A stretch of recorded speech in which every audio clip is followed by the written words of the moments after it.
Sonia and Tola's love story began in early 2023. It was a relationship that was forged in mutual love, trust, and hope. Despite Tola's financial struggles, Sonia loved him deeply. She was drawn to his vision and determination. For her, his humble beginnings were nothing compared to the bright future she saw in him. On the other hand, Jane, Sonia's best friend and roommate, lived a flashy lifestyle. She wasn't committed to any one boyfriend, but had several who catered to her extravagant tastes. Every week, Jane flaunted new gifts, designer bags, expensive perfumes, and words of cash, making subtle digs at Sonia for sticking with Tola. "Babe," Jane often said with a smirk, "I still don't get why you're wasting time on Tola. Look at me. Life's too short to wait for promises when you can have everything now." Sonia would laugh it off.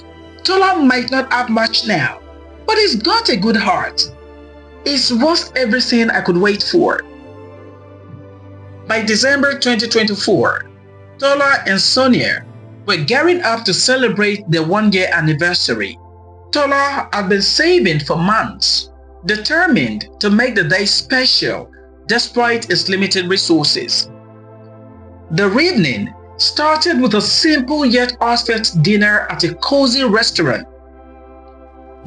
Afterward, they returned to Tola's modest apartment, where he surprised her with a cake and a handwritten letter that left her teary-eyed.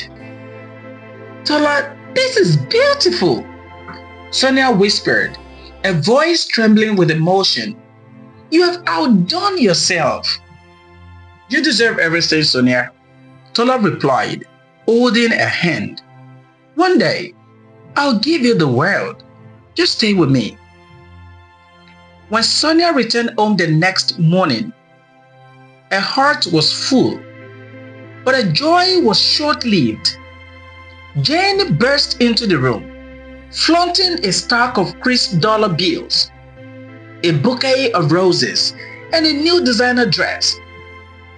"Look what Derek got me last night," Jane chirped. "And that's not even half of it.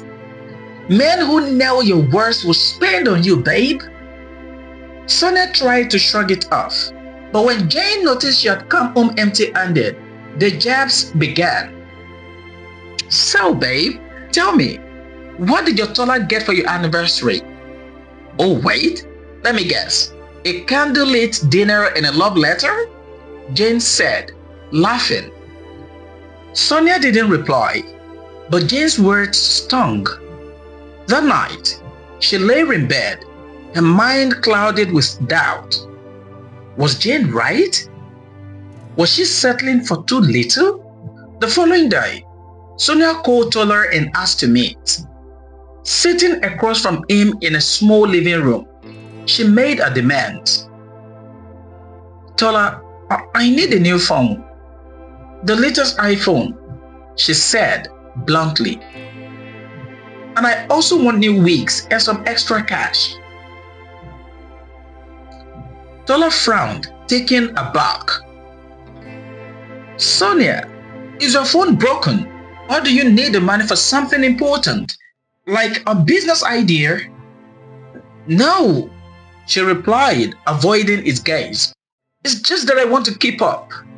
I want to feel like I belong when I'm around my friends." Tola sighed deeply. "Sonia, I'll give you everything you want, but I need time. You know, I'm still trying to get my business off the ground." His words only frustrated her.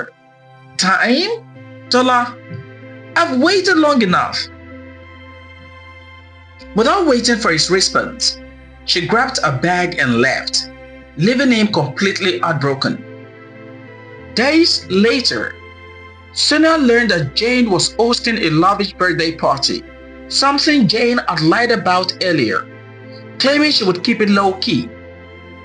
Furious, Sonia confronted her when she returned home. "Why didn't you tell me about the party?" Sonia demanded. Jane smirked. Because, babe, you look out of place. My crowd is different, very classy. But don't worry, I'll introduce you to someone who can help you level up.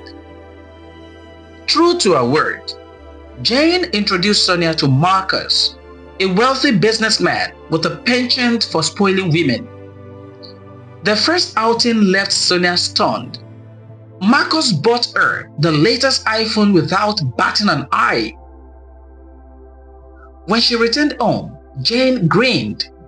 Babe, you see? Now you're playing the game right. But deep down, Sonia felt uneasy. She didn't love Marcus. His lavish gifts filled a material void, but left her heart completely empty.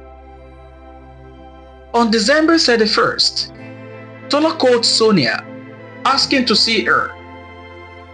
But she lied, claiming she was sick. Concerned, Tola showed up at her apartment the next day with fruits and medication. Sonia, I was worried, he said as he opened the door. Before she could respond, his eyes fell on the sleek new iPhone on the table. His heart sank. You lied to me? Tola said, his voice heavy with disappointment. You said you were sick, but you're fine. And where did you get that phone? Sonia stammered, unable to meet his gaze.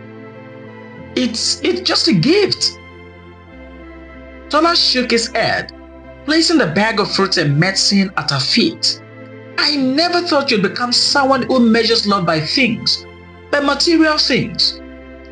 Happy New Year, Sonia, he said and walked away, leaving Sonia in a whirlwind of guilt and confusion. As the clock tickled closer to midnight, Sonia sat alone, staring at the phone Marcus had given her and the medicine Tola had left behind. Her mind raced with conflicting emotions. What had she done? Was it too late to fix things with Tola, or had she already lost the one man who truly loved her? The sound of fireworks in the distance snapped her out of thought. It was New Year's Eve, but for Sonia, the future felt uncertain. And somewhere across town, Tola sat in his dimly lit room, staring at his phone, contemplating whether to call Sonia one last time or let her go for good. Would Sonia realize a mistake and fight to win back Tola's trust? Or has she already crossed the line that cannot be undone? Stay tuned for the next episode of this gripping love story. Kindly share this video link with your loved ones. And remember to subscribe to Ben's Voice Narrative if you haven't already. Also, ensure to give this video a like and leave your thoughts in the comment section below. See you in the next episode.